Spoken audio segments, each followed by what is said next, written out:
দীর্ঘ 4 বছর পর আমরা আমাদের ফেভারিট প্লেসে যাচ্ছিলাম ডিনার করতে। খুবই এক্সাইটেড ছিলাম, খুবই মজা করছিলাম। সো আমাদের ফেভারিট প্লেস ছিল বিএফসি। সো দেরি না করে ব্লগটি স্টার্ট করা যাক। আসসালামু আলাইকুম সবাইকে আবার ওয়েলকাম জানাচ্ছি আমাদের নতুন একটি ব্লগে। আর এই ব্লগে আমি আমার ভাইগনা, আম্মু, আপু সবাইকে নিয়ে যাচ্ছিলাম বিএফসিতে। খুবই ভালো লাগছিল। আসার পর চলে যাচ্ছি বিএফসিতে, ফেভারিট প্লেসে। আর এখানকার চিকেন ফ্রাই আমার কাছে লাগে ওয়ার্ল্ডের বেস্ট চিকেন ফ্রাই।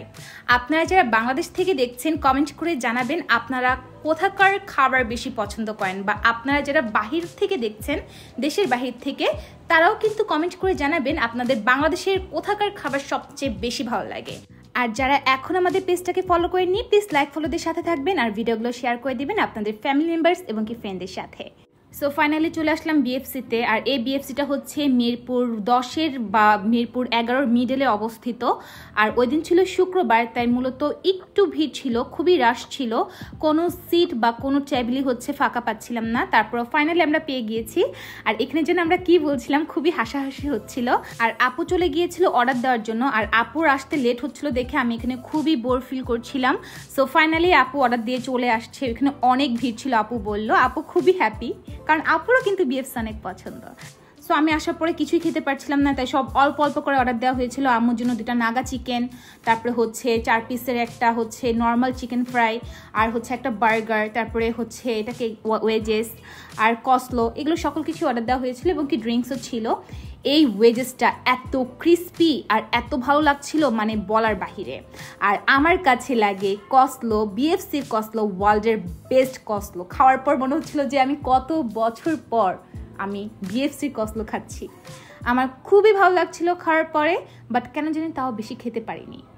এরপর হচ্ছে আমি খাবো কি বলুন তো, বার্গার কিন্তু আবার অনেক ফেভারিট। বাংলাদেশে আসার পর বা আমি মালয়েশিয়াতে যখন আমরা দেখেছিলাম যে ফিলিস্তিনের উপরে ইসরায়েলের যে অ্যাটাকিংটা, এটার পর থেকে আমরা কিন্তু ইসরায়েলের অনেক বেশিরভাগই হচ্ছে খাবার হচ্ছে বয়কট করে দিচ্ছিলাম। সো এখানে বাংলাদেশে আসার পর আমি অনেক দিন পর বার্গার খাচ্ছিলাম, এত ভালো লাগছিল বলার বাহিরে। আর এই যে বিএফসি চিকেন, ওয়ার্ল্ডের বেস্ট চিকেন, আর এই গার্লিক সসটা দিয়ে হচ্ছে এই চিকেনগুলো খেতে আরও বেশি ভালো লাগছিল। সো আমি এখানে ফয়সালকে অনেক মিস করছিলাম, কারণ আমরা বিয়ের আগে কিন্তু এখানে ডেটেও আসছিলাম। And that's true that I am really missing him a lot whatever. So এখানে আমি চিকেন ফ্রাইগুলো খাচ্ছিলাম, খুবই ভালো লাগছিল, বারবার খেতে ইচ্ছা করছিল এখানকার চিকেন ফ্রাইগুলো।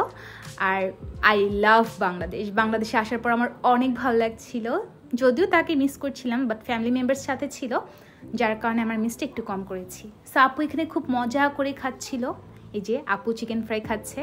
আমি জিজ্ঞাসা করছিলাম, আপু কি অবস্থা, কেমন চিকেন ফ্রাই, কেমন লাগলো তোমার কাছে? আপু বলতো খুবই মজা। আম্মু এখানে কিভাবে খাচ্ছে মজা নিয়ে, সেটা আপনারা দেখতেই পারছেন। আর এই যে আমার বাবাটা এখানে, ও চিকেন খাচ্ছে, ওরও খুব ভালো লেগেছে। সো মূলত আমাদের পুরো ফ্যামিলির হচ্ছে এই বিএফসি চিকেন ফ্রাই অনেক ফেভারিট। সো মূলত আজকের ব্লগটি এই পর্যন্ত ছিল। কেমন লাগলো অবশ্যই কমেন্ট করে জানাবেন। আর যারা এখন আমাদের পেজটাকে লাইক ফলো দেননি, প্লিজ লাইক ফলোদের সাথে থাকবেন। সবার সাথে কথা হবে নেক্সট কোনো ব্লগে। ততদিন সবাই ভালো থাকুন, সুস্থ থাকুন, আর আমাদের মনে রাখুন। আসসালামু আলাইকুম সবাইকে, আল্লাহ হাফিজ। আর এখন থেকে কিন্তু খুবই ইন্টারেস্টিং ব্লগ আসতে চলছে, তা দেখতে হলে আমাদের পেজটাকে ফলো এবং কি লাইক দিয়ে সাথে থাকতে হবে।